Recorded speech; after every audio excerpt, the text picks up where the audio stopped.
So it often makes these young adults really question, well, can I have a healthy relationship? Am I doomed to cheat on my spouse like my dad or my mom? Or am I doomed to be left, abandoned like my dad or my mom? Do I even know how to have a healthy relationship?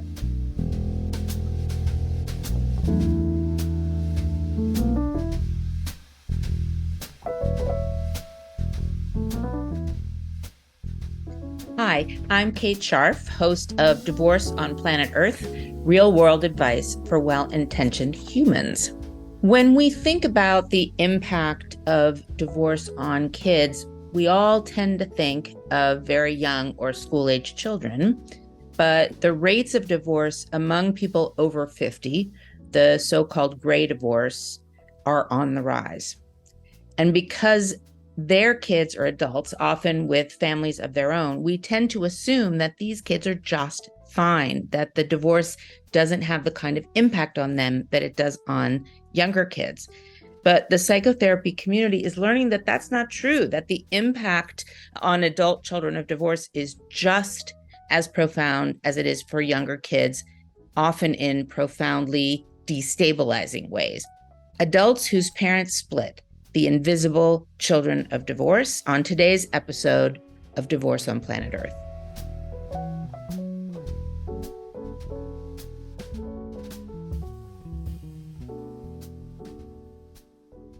We are joined today again by Dr. Lisa Herrick. Lisa is a clinical psychologist. She's been working in psychotherapy with individuals, couples, and families for over 30 years. Lisa, I think it's probably creeping up on 35. It certainly is for me. Lisa is also an internationally recognized expert and leader in the field of multidisciplinary divorce, and particularly in the field of collaborative divorce. She is the author of 2 books. They are co-authored. One is Navigating Emotional Currents in Collaborative Divorce, and the other is Mastering Crucial Moments in Separation and Divorce. Welcome back, Lisa. Thank you. It's always good to talk with you about this stuff. Yeah, I enjoy it too. So, Lisa, when we talk about the impact of divorce on families and children, we tend to think of younger kids and adolescents. But you're going to talk with us today about why we need to think about adults whose parents divorce. And maybe we could start by you talking a little bit about why that's important. Sure, absolutely. Well, first of all, adults are experiencing their older parents separating and divorcing at higher rates than ever before. And this group of adult children really has been largely ignored. There are a couple of books out there, and people are starting to think about what is the impact on adults whose parents divorce, because there are more and more what we now call gray divorces. People who are divorcing when their children are much older, people who are divorcing after very long marriages, people who are divorcing really in older age. In 1990, slightly over 200,000 people, 50 or older, divorced. And in 2010, so that's 20 years later, almost 650,000 people, 50 or older, divorced. So that's an enormous increase. And obviously, when older people divorce at higher rates, there are more adult children of divorce. Mm-hmm. I'm assuming those stats are within the United States, right? Exactly. Yep. Yeah. I actually do think it's a worldwide phenomenon, at least in, first world countries for sure. Mm-hmm. So you talk about the importance of paying attention to this new group of people who experience their parents' divorce. Can you say a little more about, before we get into specifics, the kind of experience of adults whose parents divorce? And yes, there are lots more now, but that group has always been there to some extent. Right. Sometimes, clinicians call them the invisible children because the field doesn't always think about them. And the parents who are divorcing don't always think about the specific impact that this is going to have on their kids. If their kids are launched, if their kids are already in college, if their kids are already married with their own children, they just often, these adult children just often feel nobody's really paying attention to them. Nobody's really listening to them. Nobody's really asking them how they're doing, because everybody, including many parents, just assume they're going to do fine because they're grown up and they're not living at home and they don't need to go back and forth like the little kids who have to deal with that when parents get divorced.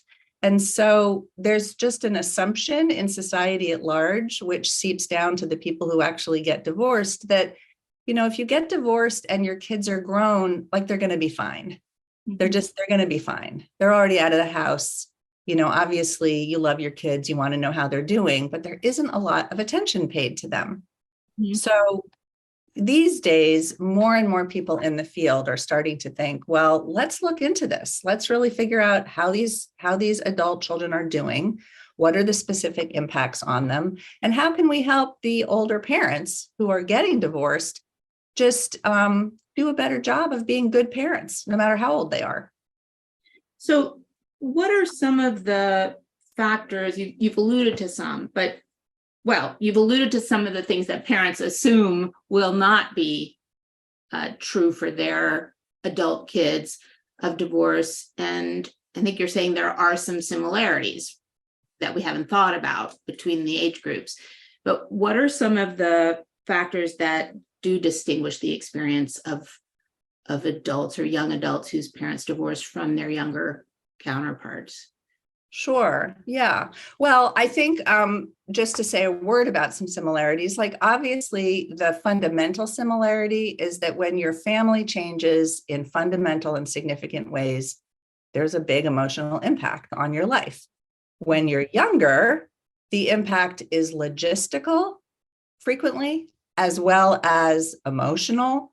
And it affects how they think about things, how they think about their families. And that's true for anybody going through a family transition. And so while the younger children really have to deal with very concrete changes in their life, which can be really tough, very challenging, of, living in two homes, maybe even having to change a school, maybe even losing the original family house.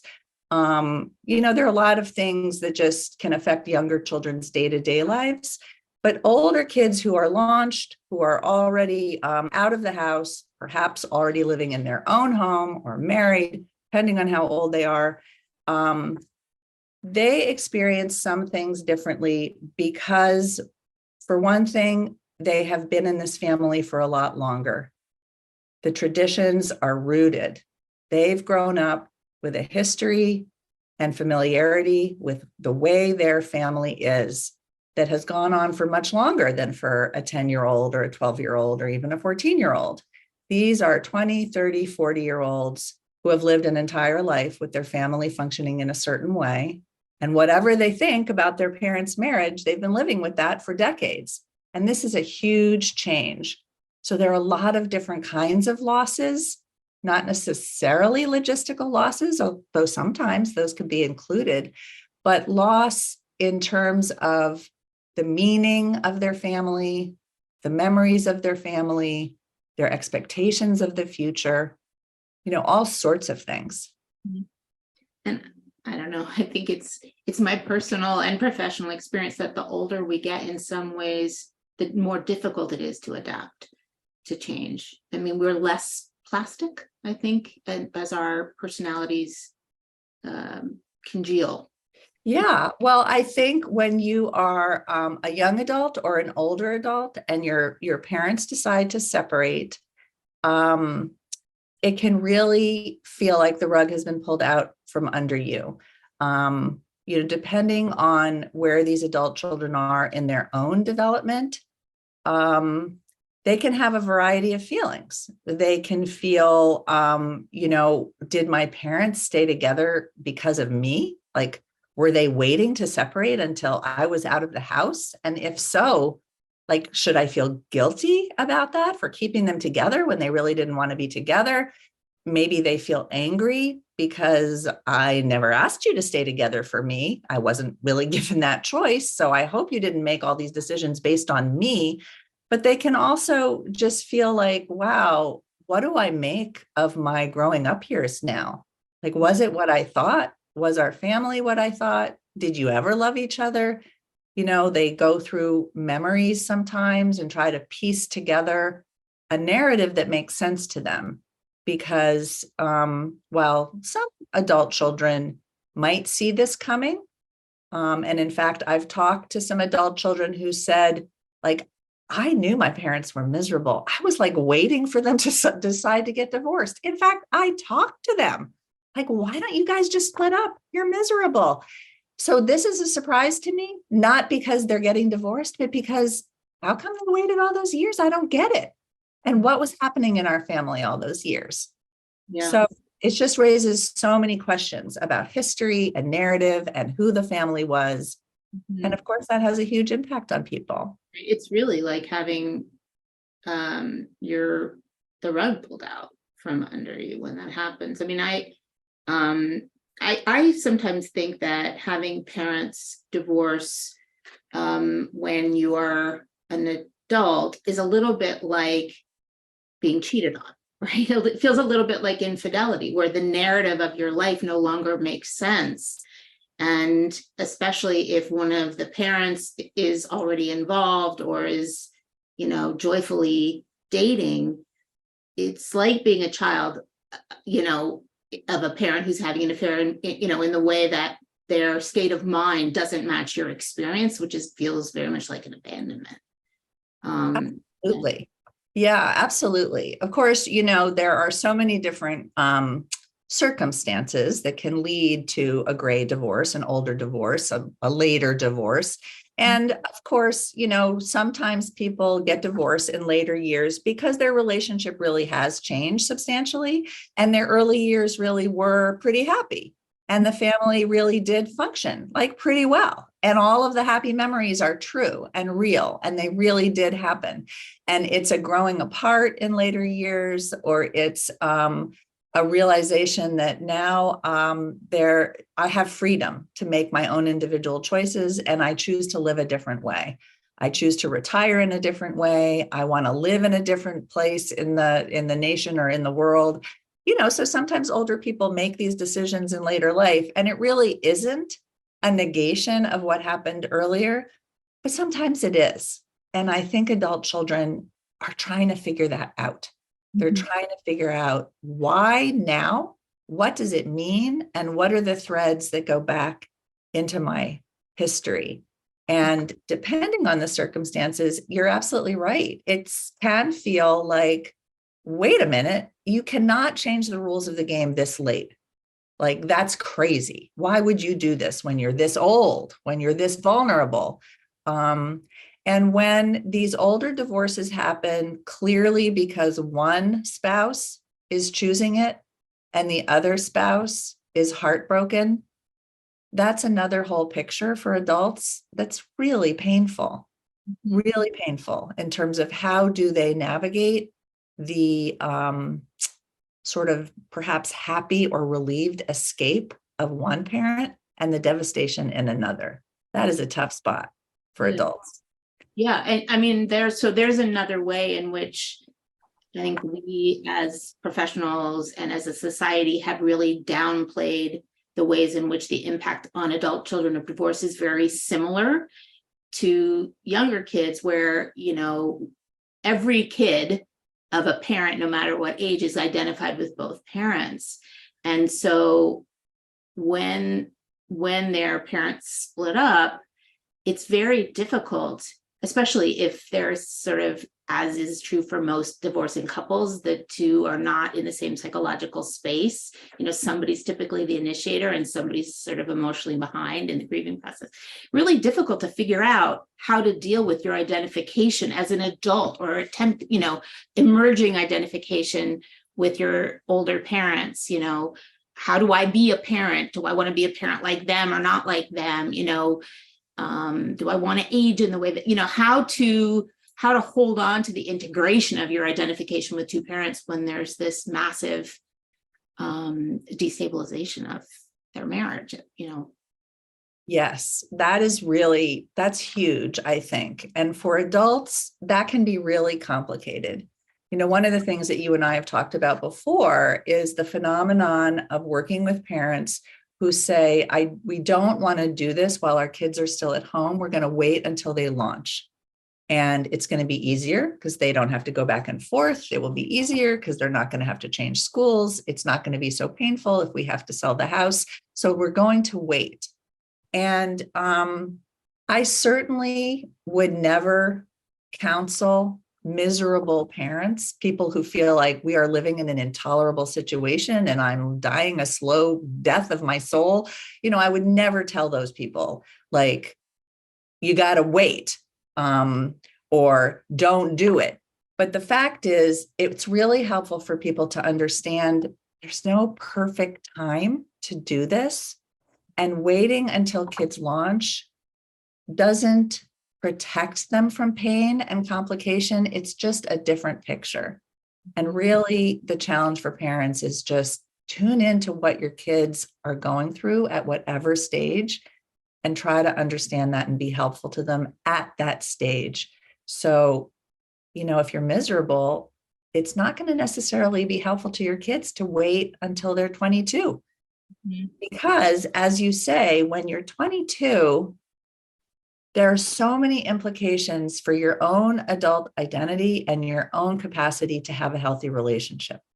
So it often makes these young adults really question, well, can I have a healthy relationship? Am I doomed to cheat on my spouse like my dad or my mom? Or am I doomed to be left, abandoned like my dad or my mom? Do I even know how to have a healthy relationship? I mean, my parents didn't have a healthy relationship, as it turns out. Do I know how to do that? Am I going to be able to? And, sometimes the young adults who are sort of deeper thinkers, just think about kind of existential permanence. Like, is marriage an institution I even want to enter? Like, what is the point? If there isn't any permanence, like, should I even consider getting married? Why bother? They're just these big questions that come up because the kids are older and they have the capacity to think more abstractly. Right. I mean, the decision to permanently, or at least, optimistically permanently attach oneself to another person that you don't even have a blood connection to is already sometimes scary. It's a big leap of faith. And, the idea that as you're trying to do that, or as that partnership is developing, your parents split up is a real, it's a blow. It's a huge blow. I mean, you said something a couple of minutes ago about dialing in. That made me think about we talk a lot about the importance of a conversation between divorcing parents and their young kids. And, people think about it a lot, fear it,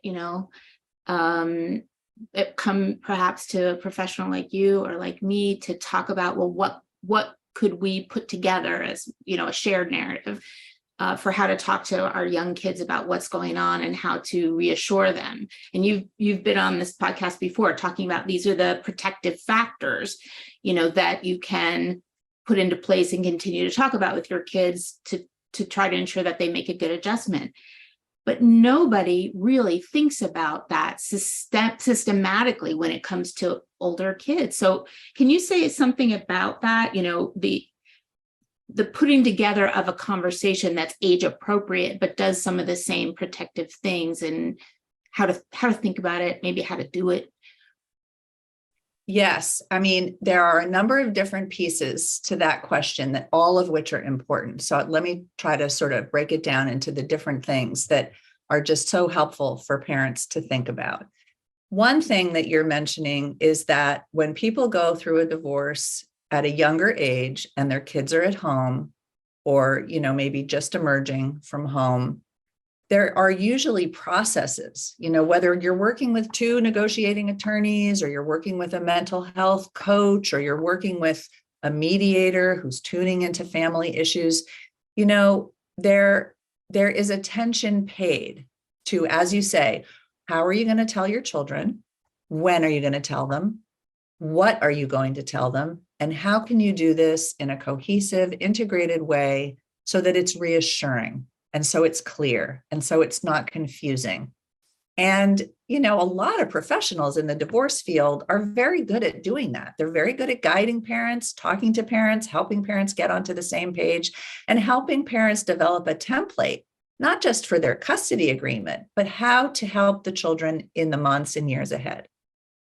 When these institutions, whether it's attorneys or collaborative divorce teams or mediators, when we work with parents and we hear, okay, they have 35-year-old children, they have 45-year-old children, they're grandparents, they have grandchildren. The field is not yet up to speed, I think, in having the same attention. Let's talk with you about your kids. How are you going to tell them? One lives in Ohio, the other lives in San Francisco, one is stationed in Thailand, one is living in Washington, D.C. How are you going to tell them? When are you going to tell them? And what are you going to tell them? So parents are launching when they're older in this later phase without a lot of guidance. And, if the professionals are not asking those questions, it's no wonder that parents going through this very traumatic situation themselves, like they may not be paying a lot of attention to it or think they need to. But yes, there are a lot of questions and there's a lot of guidance that would be super helpful. Just one anecdote that comes to mind that, was really striking to me was I was contacted by a woman in her early 30s who was engaged to be married. And the engagement to be married was triggering a lot of questions and pain about her parents' divorce, which had happened about 4 years previously. And she had a very difficult relationship with her father that had been difficult since the divorce, when in fact they had been really close growing up. And it was painful for both of them. Her father didn't understand it. She couldn't explain it. And she actually initiated therapy for her and her dad to talk about what happened 4 years ago that kind of blew us apart. And he came in willingly, and their conversations were really, they were valuable, they were interesting, and they were so painful. But one of the things she talked about is, I was doing my junior year abroad. I was in Prague, and you came over to visit me. And I thought you were coming over to visit me. Like, I thought we were going to go out for dinner and I was going to show you the city and introduce you to my friends. And you landed, we got to my little dorm room and you told me that mom had moved out. And I was like, what? And you didn't seem to realize that kind of threw off the rest of my year. I came home. There was no more house. You guys were already split. My whole life had changed while I had my back turned. And that was really hard to come back from. They did work through it. Thank goodness. They were able to talk through all the different pieces and sort of mend their relationship. But that just was an example to me that, that father was well-intentioned. The mother was well-intentioned. Let's let her know. Let's do it in person. You fly over so you can be with her. I'll call her up later. Like, they thought about it. They were good parents, but they just didn't understand how disruptive that would be. Yeah, I mean, I think they didn't understand because we don't think about this, but also it's so painful to contemplate the impact of a divorce on older kids. It's just as painful as it is with younger kids, in part because getting divorced older in life is scary in a way that it isn't when you're younger. I mean, it's plenty scary when you're younger, but when you're older and facing the prospect of aging and dying alone and what it means when you don't have lots of years to recoup financially, it's different. Yes, absolutely. Absolutely. So when older parents divorce, adult children sort of have a whole basket of concerns that are not similar to younger children. And you're alluding to some of them right there. So older children often worry about, how will my parents live safely on their own? Should one of my parents actually be thinking of going into independent living or assisted living? Like, my parent, broke their hip a couple of years ago, and now they're going to be living in that big house by themselves. Like, that sounds like a nightmare. I live 4 hours away. How am I going to take care of this parent when they're not living with their spouse? They wonder about financial security for their parents. They wonder about whether either of their parents or both of their parents will face financial hardship. They wonder about whether the dreams of retirement will be completely disrupted, or whether their parents will be able to live any of the dreams that they've heard about for years. Sometimes adult children really worry about their own financial security if there was an expectation that parents were going to help them. Sometimes older parents have promised to put grandchildren through college, or they have promised to help adult children buy their first house. And a divorce really throws that into question. Will that still be possible? How will my life be affected? They obviously love their parents and were worried about their parents, but it can really shake up the adult child's future that was linked still to their parents. I think some adult children of divorce also worry that they're going to end up having to take care in a variety of ways of one or both of their parents. Yes, no kidding. So that is actually sort of a complicated issue, because adult children can worry very kind of concretely, logistically, as I mentioned, like, how am I going to get to my mom's house and help her when my father's not there? I live so far away. They can also be worried about taking care of parents in a different way, because older parents confide in adult children, sometimes in a different way than they do to younger kids, right? This is an adult. They've had a sort of a peer relationship for years. They've shared, conversations about all sorts of things for years because their kids are adults. And it's very natural, but it's sticky for a parent to start talking to their adult child about the divorce, about the problems in the marriage, about their anger or their devastation or their bitterness or their new relationship or the history of having an affair. Whatever it is that the older parent is going through, they're much more likely to spill everything to an adult child. And that can be really tough, because that child is faced with, how can I be helpful and supportive to my parent? How can I be loving to my parent? But I don't really want to hear all of this. And what am I supposed to do? I don't know how to help them through this. And I've got my own life. I've got my own marriage, maybe. I've got my own mortgage, maybe. I've got my own children, maybe. So how do I act as counselor or, shoulder to cry on for my parents at this point? That can just be very tough. You're talking about the blurring or the dissolving of boundaries that can happen, and the role reversal and how hard that is on adult children whose parents divorce. Maybe you can talk a little bit more about that problem of parents leaning on kids, or really, trying to pull them into alliance with them. Right.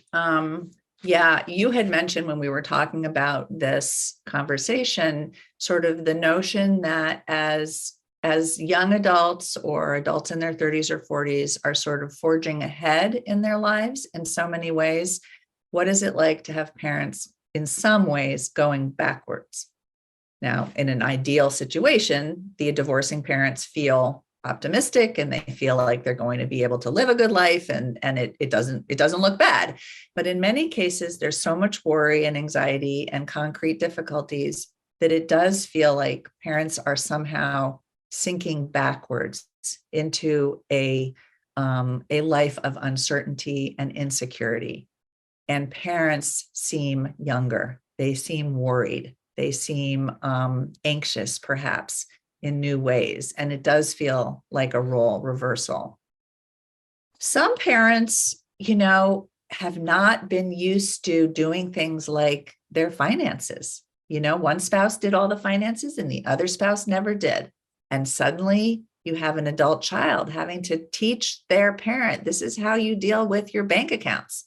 Like, this is how you make sure all the bills are paid. And that feels like a real role reversal. Sometimes adult kids have to go home for long periods of time and help parents pack up, help parents sort papers, help parents make decisions. Do I put on a new roof or I don't? It is a role reversal. And again, in the best of circumstances, everybody is able to talk about that and figure out, like, what are the boundaries here? And adult children are able to say, look, Mom, I think we should hire somebody to help you with bookkeeping and get you on your feet because I can't do it. Or, Dad, I really want to have a conversation with you about living in a retirement community where you have medical care because I live so far away. So those conversations can be really, really helpful in sorting out, like, what are our options and what can we do to protect our relationship so that nobody is feeling suddenly hobbled in the relationship by new demands. Mm-hmm. Yeah. I really like kind of this idea of a conversation about, what is doable, what is not doable, and about boundaries. There's a personal anecdote. When I was getting divorced, I guess it was about almost 25 years ago. And I was just sort of like laid out, flattened. And I mean, what it's like. We work with a lot of people like this and have experienced it ourselves. When you first split up and your whole life is turned upside down, you just want to talk to people all the time, but nobody can really listen because you've already lost the person that you can talk to about that kind of stuff. And I have a bunch of siblings, and I have one sister who's about my age, and I just kept calling her and we have a great relationship. But finally she sort of said to me, Kate, I cannot be your last call of the day.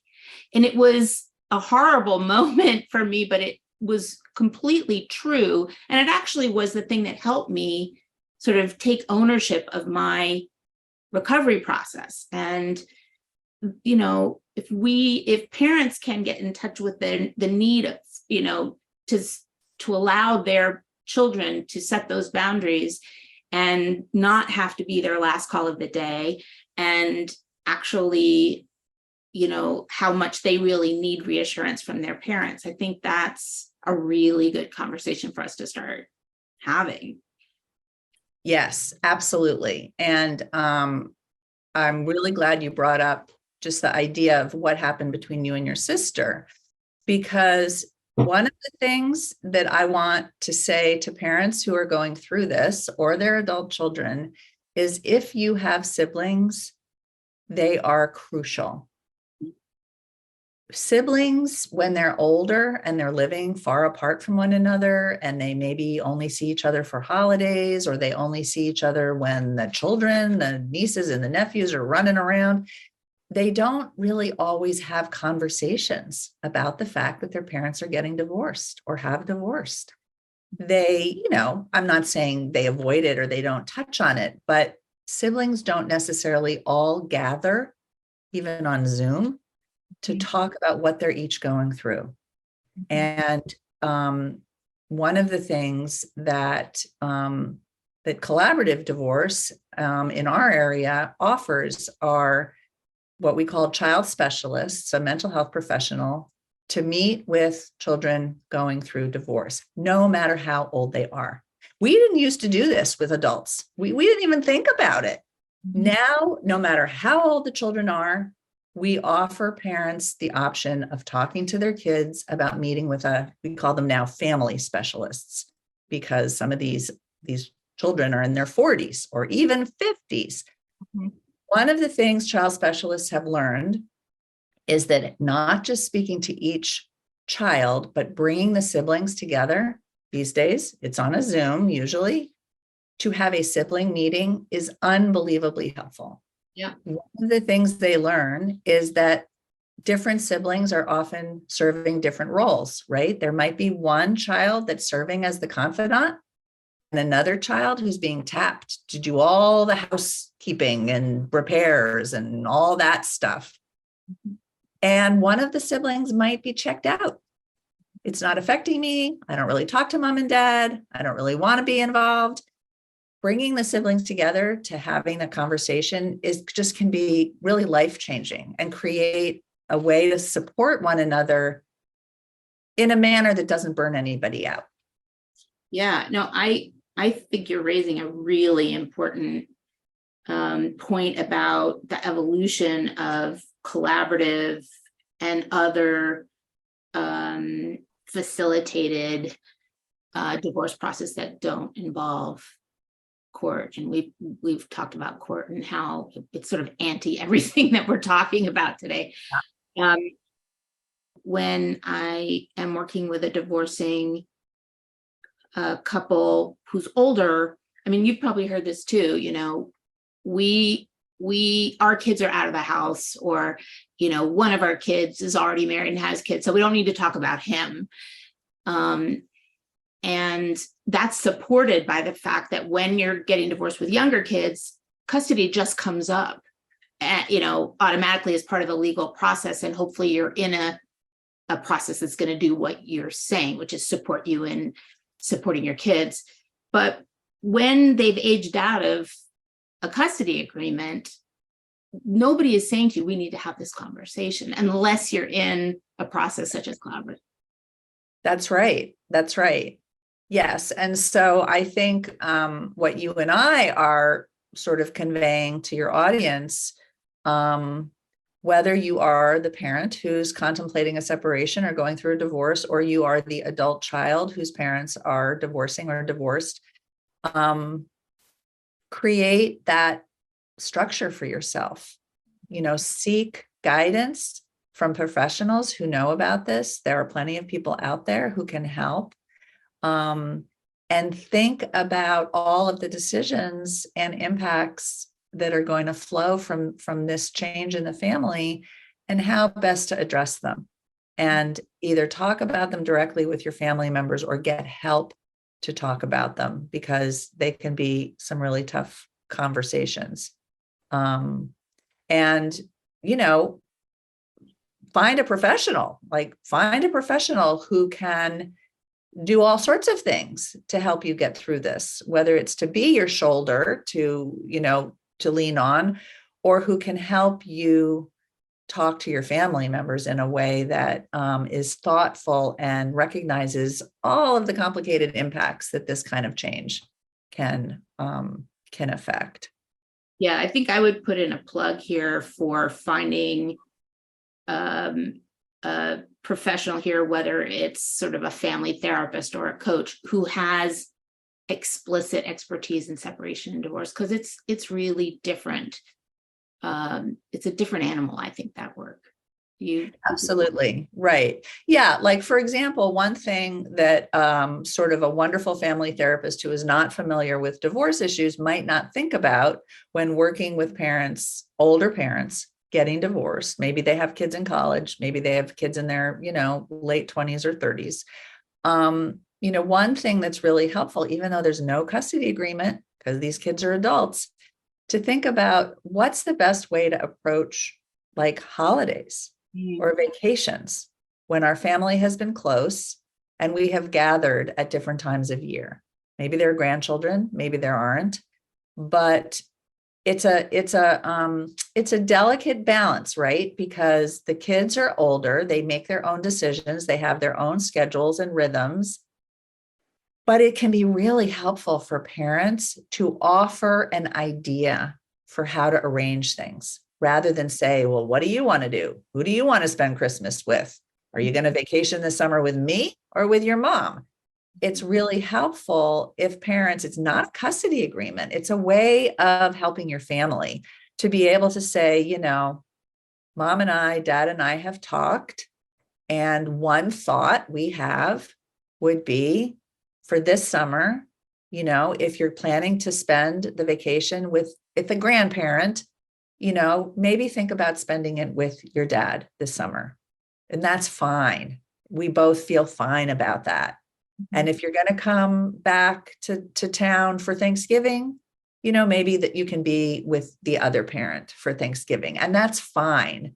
Whatever works for you. Now, if that doesn't work for you, let us know. We want your input. We're not telling you you have to do this. We're telling you this is a structure that's fine with us so that you're not having to choose. You're really talking about giving your adult children permission to make choices that work for them without having to feel worried about you, without having to feel worried about either of their parents. But it's a dance, right? Because you're right. If you are too prescriptive, it's not going to work for them. Right. Especially if they have kids or in-laws, right? That they need to spend time with. Now they've got 3 or 4 sets of parents that they have to figure out how to spend time with. So it's a dance between letting your kids know that they are important to you and that you still want to figure out how to be together in special ways, in chunks of time, and maybe reestablish or establish new traditions together. Yeah. While recognizing that they have complex lives, as you say, and they may not be able to do all the things that you would like them to do with you. I think that this is like the biggest bummer. In a way, we're sort of getting to it now, but I think people experience this as the biggest bummer of having or having older parents divorce, which is just like what you were saying about the college student feeling like their life has crumbled, underneath them when they come home, having limited amounts of time and having to figure out how to split that, especially if there's geography involved, which there usually is. And it gets really complex with older kids who are repartnered and may have kids. And we haven't talked about grandchildren, but I think that's an important issue too. Yeah, you're absolutely right. I mean, and you're sort of naming it. It is the biggest bummer. There are a few lucky people out there, it's a small percentage, I think, that the research suggests, but there are a few divorced older parents out there who do have the capacity to celebrate Thanksgiving together. They spend a few hours together, the kids come home, they're all together, and it's fine. It's comfortable, it's relaxed. That's like gold. I mean, if people can manage that, it just has so many benefits for everybody, right? But not that many people feel comfortable doing that, which is understandable because it can be too painful. There's too much anger. It wouldn't be fun anyway. And so they don't. So yes, you're absolutely right. That's a real challenge. And navigating that gracefully is a gift to the kids. And yeah, let's talk about grandkids for a minute. One of the things I have learned as a grandparent is that there are natural differences in the relationships between different grandparents and different grandkids, right? There are some grandparents who want to be, I'll sleep on the couch and wake up at 6 a.m. and get up with the baby. And that's what I want to do. And other grandparents that feel much more comfortable, come for lunch. I'll, visit with everybody for a few hours and then, you'll head home. And so there's a lot of navigating that goes on when older parents split, because the grandparents really might yearn to see one of the grandparents and not so much the other. And that can be painful, but it needs to be talked about, because you can't force a 4-year-old or an 8-year-old or a 10-year-old. You got to stay the same amount with that grandparent as the other parent. It's like, that doesn't work. So you really have to talk about it. And it's hard. And you might need some help doing that.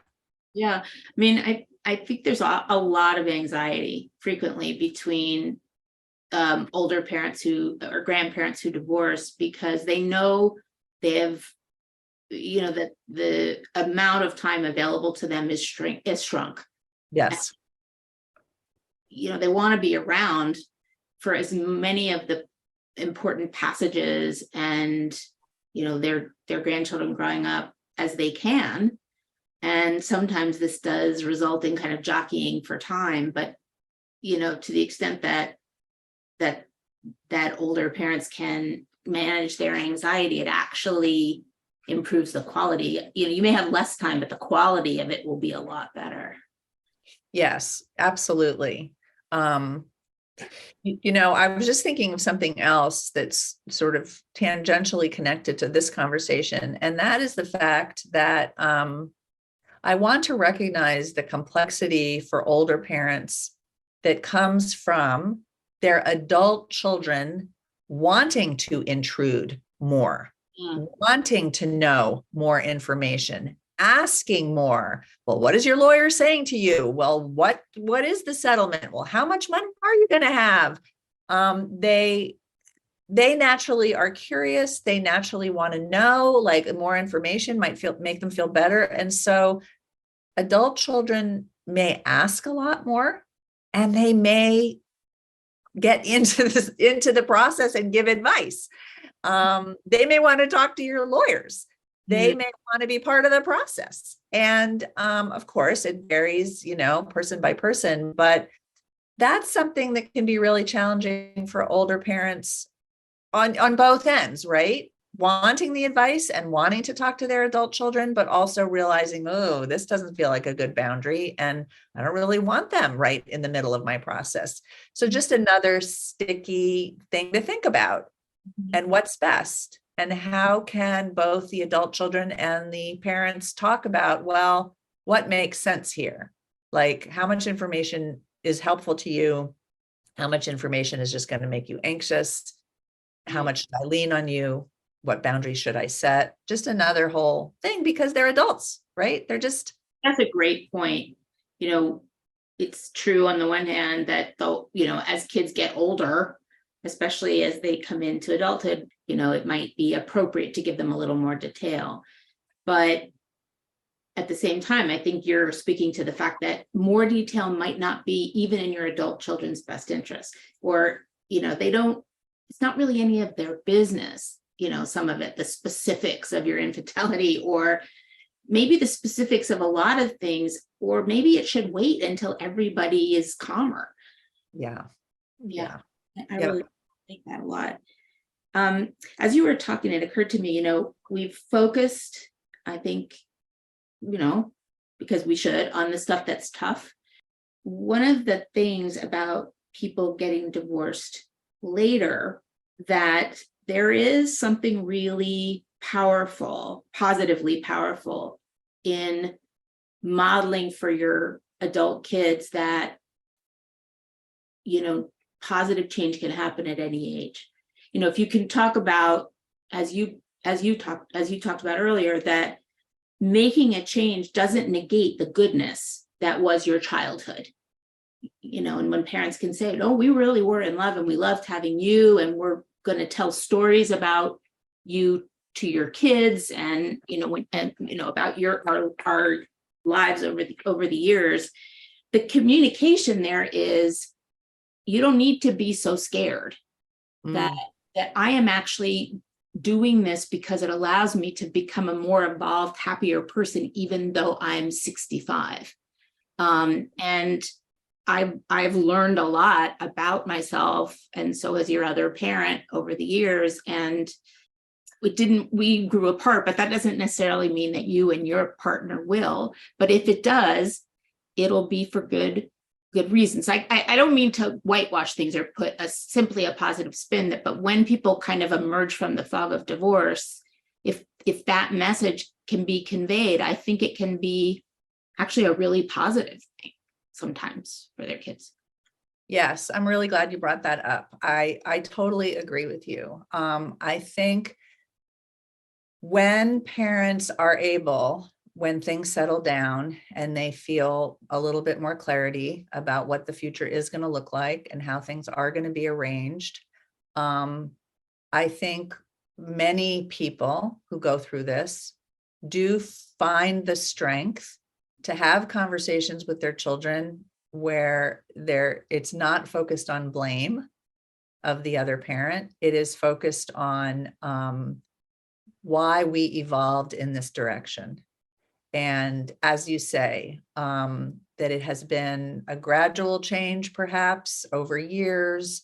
Maybe there was a triggering event that can be explained. Sometimes families go through a trauma and, people react to that in very different ways, and it can create distance. I mean, sometimes there are ways to understand what happened that actually convey the message to the children, just what you're saying. We had a wonderful life for decades. Your childhood is as you remember. And, we loved all of our vacations, and we loved all those soccer and baseball games. And that really happened. And that's really true. And this is how we understand the sort of the journey that the two of us have been on. And yeah, it's really sad. Maybe I'm really sad. But, change happens in life. Nothing ever stays the same in life. And one of the important things about being human is to work on being resilient. And if parents are able to say, this is really hard, this is not perhaps what I wanted, or this is a decision that was impossible to make, but I finally made it. They can also convey a message that, I believe I am resilient, and I believe you are resilient.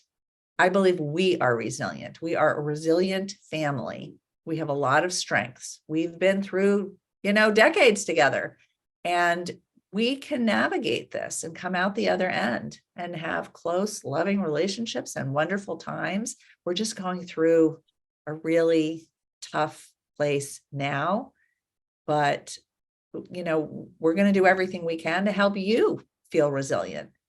And I mean, it's wonderful if parents can say genuinely, authentically, there are things I'm looking forward to in the next chapter of my life. I'm not saying it's not going to be hard, but there are things I'm looking forward to. Well, I think, this idea of resilience and growth that can happen at any time, and the positive impact and the positive message that represents for not just the kids of older divorcing parents, but all of us, is really important, and, a nice place to stop for today. And I really appreciate you coming and sharing not just information, but a sort of a mindset that I think will raise all of our levels of awareness of the complexity of issues that adult children of divorce have to navigate, and that their parents have to navigate, but also of the need to destigmatize this phenomenon. That's right. Yep. I think one of the takeaways that I think all of our conversations really want to underline is divorce is common enough to say this is a common human experience. Mm-hmm. Marriages are lasting so much longer in this day and age because people are living so much longer. And, centuries ago, marriages lasted an average of 15 years because people didn't live that long. So divorce is now, it's a human phenomenon for so many people, and it deserves understanding and empathy from everybody in society. Couldn't agree more. Thank you so much, Lisa. I always love talking to you, and you're really bringing topics that are often under discussed, and this is certainly one of them. Well, thank you so much for inviting me. I really, really was glad to be here.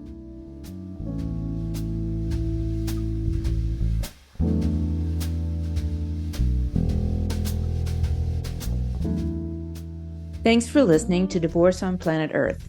If you'd like a heads up about new episodes, I invite you to follow the show. You can do that on Apple Podcasts or pretty much any other major podcast platform, or on your social of choice.